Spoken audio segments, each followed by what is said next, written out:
Galera, no vídeo de hoje volto a comparar as raças, mas vou falar principalmente dos preços, né?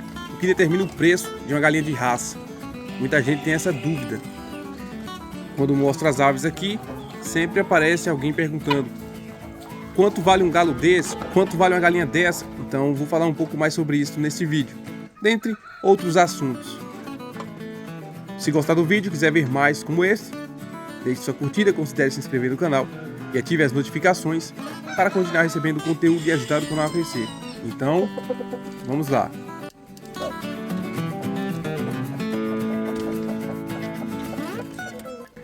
Muito bem, começa mostrando aqui mais um lote de machos, pequeno lote, para vender, né? Quer dizer, devo ficar com 3 aqui, Plymouth Rock branco, um barrado, e esse de pescoço pelado, né? E tem o sangue aí quase puro de Rhode, só que com o pescoço pelado. E da nova ninhada, vem mais uma porrada aí de machos, que é o terror do criador, né? A macharia, ou macharada. Sem falar que na chocadeira já tem mais 42 ovos para eclodir aí no final de semana. E dessa vez só de balão, né? Com certeza vem mais outra macharada aí pra gente tá negociando. Pois é, o pessoal tem perguntado quanto vale um galo desse, um galo Rhode, um galo Plymouth, né? Um galo balão. E assim, depende muito, né? Depende da idade do bicho, da genética. Depende muito da região onde você estiver. O preço pode variar. O mercado tem uma lei universal e inviolável, né? Que é a lei da oferta e da demanda. Quem determina o preço de um determinado produto é o consumidor. Se a demanda é alta, normalmente quem vende vai vender por um preço mais elevado. Se não tem demanda, vai vender barato, né? E quem não consegue vender nada, praticamente o produto já não tem mais valor algum. O mercado aqui das aves, né? Das aves ornamentais, das galinhas de raça pura, não é diferente. Aqui na região, normalmente um frango é barato. Todo mundo dá o mesmo valor, independentemente da raça. É claro, a gente consegue vender com um preço mais elevado para quem conhece galinha, né? Criadores aí de longa data, que conhecem as raças e sabem dar valor a elas. Mas o pessoal comum que quer comprar somente para consumir, para eles todo frango é igual. Então aqui o preço médio é 35, 40 reais estourado aí, um frango para consumo. Um galo Rhode puro desse eu ainda consigo vender para algumas pessoas aqui por 100, 150, que é muito barato. Os frangos GSB também, né, os balões, eu vendia 150 cada um, barato, comparado ao que outros criadores aí têm vendido por aí afora, que é um preço aí de 500, 700, dependendo da genética, R$1.000 um frango. Então eu vendi bem barato, justamente por isso. A região aqui é muito fraca para negociar galinhas, né?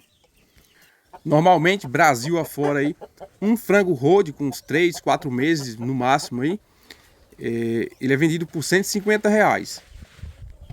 Os Plymouths e os New Hampshire tem mais ou menos o mesmo valor da Rhode. Com relação aos ovos férteis, o preço também, preço médio, fica entre 150 a R$200. Claro, quem compra de longe tem que pagar o frete, né, embalagem e tudo mais. Galinha balão, os ovos férteis, a média hoje em dia é R$400. Já caiu. Eu vi aí grandes criadores vendendo a 600, alguns a 700. Hoje você já encontra esses mesmos criadores vendendo por R$500, né? Então a tendência é diminuir o preço a partir do momento em que muita gente já vai ter a raça, né? Vai ter a genética em mãos. Aí é onde a demanda começa a cair, é claro, o preço cai junto. Alguns criadores, cabeça dura, né? Eles tentam segurar o preço nas alturas, mesmo sem vender. Mas isso é insustentável, porque quem depende da criação para tirar seu sustento, né? Vai ter que vender de qualquer maneira, porque as galinhas elas consomem bastante, né? Os custos com a criação são altos. O cara que não depende necessariamente da criação de galinhas para sobreviver, ele pode segurar o preço nas alturas, vender um aqui, outro acolá, sem se importar muito com isso. Mas quem depende da criação para o seu sustento precisa acompanhar essa lei da oferta e da demanda. Então o preço caiu, você tem que vender mais barato, não tem jeito. Agora, a criação de galinhas de raça pura está sustentada no comércio online, né? Se não fosse a internet, as redes sociais para você estar divulgando os produtos e vendendo, muita gente já teria desistido, porque é difícil vender. Aqui mesmo onde eu moro, dificilmente vai aparecer alguém dizendo que quer comprar uma dúzia de ovos por 150, 200 reais. Para muita gente aqui é um absurdo. Então só a internet pode possibilitar esse comércio, que aí eu posso enviar para qualquer lugar do Brasil pelos correios, por exemplo. Não é o meu caso agora, que eu não estou trabalhando com envios, né?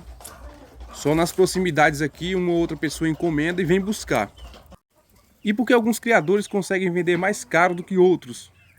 Bom, isso acontece quando o cara tem uma genética muito boa e quando faz um marketing bem interessante no produto, né? Divulga da maneira correta na internet. Então atrai muita gente interessada. Porque tem muita gente com aves boas, de boa genética, e não consegue vender nada, porque não tem estratégia de marketing. Comparando um pouco as raças, o pessoal tem curiosidade em saber as diferenças entre a Rhode, a Plymouth e a New Hampshire, além das características físicas, né, visuais, a coloração, o formato do corpo, tudo mais. Além disso, o que elas têm de diferente, o que eu vejo aqui, é mais sobre o consumo de ração, né? A Rhode, de longe, ela consome bem menos ração do que as outras duas e produz mais.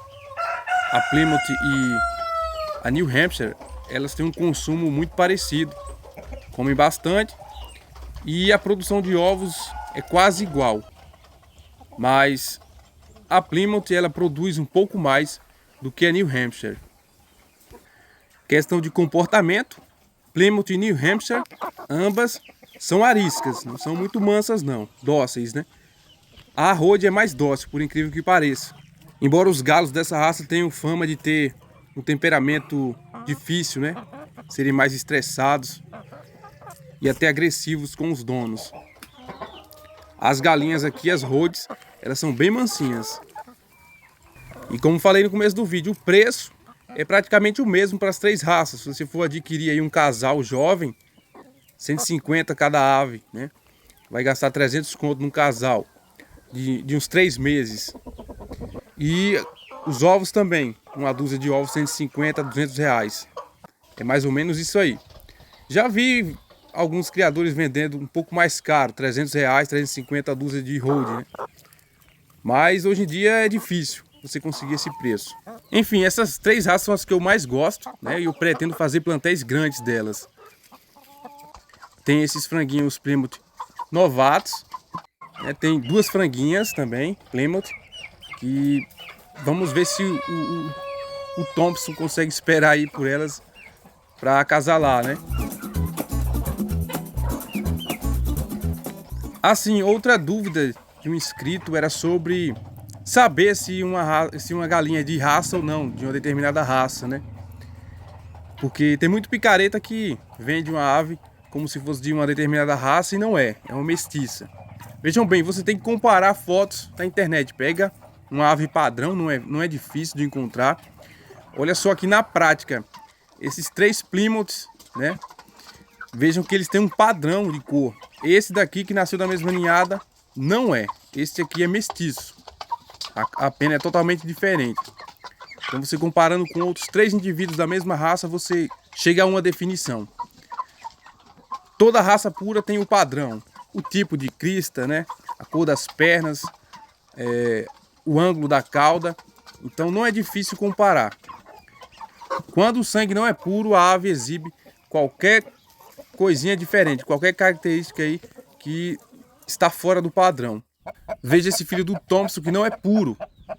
É filho do Thompson com a filha do Thompson, é consanguíneo, mas essa filha dele nasceu de uma Rhode, de uma galinha Rhode. Então ele não é um galo puro, você vê que o padrão de pena não é igual ao do pai. Mesmo tendo 75% do sangue, ele não saiu igual. E mesmo ele cruzando com a galinha Plymouth pura, ele não deve tirar pintinhos com o mesmo padrão da raça pura. É interessante fazer a comparação em várias fases da vida da ave, né? Porque quando ela é nova, ela tem um padrão de pena. Quando já está a meia idade, já tem outro. O Thompson, que já é um galo com 4 anos, a pena dele já muda um pouco, né? A cor das pernas nunca mais será a mesma. O frango, quando é novo, ele tem a perna bem amarelinha dessa raça. As Rhodes também. E depois que a galinha se torna adulta, a perna dela vai ficando com a cor mais pálida. Agora tem raças que o pessoal engana bastante, né? A balão mesmo é um prato cheio para golpista, porque é uma ave sem padrão. Então o que os caras falam muito, tem umas peninhas no pé, isso pode ser passado facilmente, cruzando um galo balão com a galinha caipira comum. E o tamanho, pode sair aves grandes de qualquer cruzamento, né? Pode dar uma heterose. E como não existe o padrão de crista, né? Padrão de cor, pode sair galo pintado, pode sair galo cinza, pode sair galo avermelhado. Então é um prato cheio para golpista. Mas essas outras raças que eu mencionei, Plymouth, New Hampshire, Rhode, a galinha Brahma, vamos falar outras raças aqui, Orpington, Sedosa, se você olhar o padrão certinho, dificilmente vai conseguir se enganar com uma ave mestiça, uma ave aí que não tem sangue puro.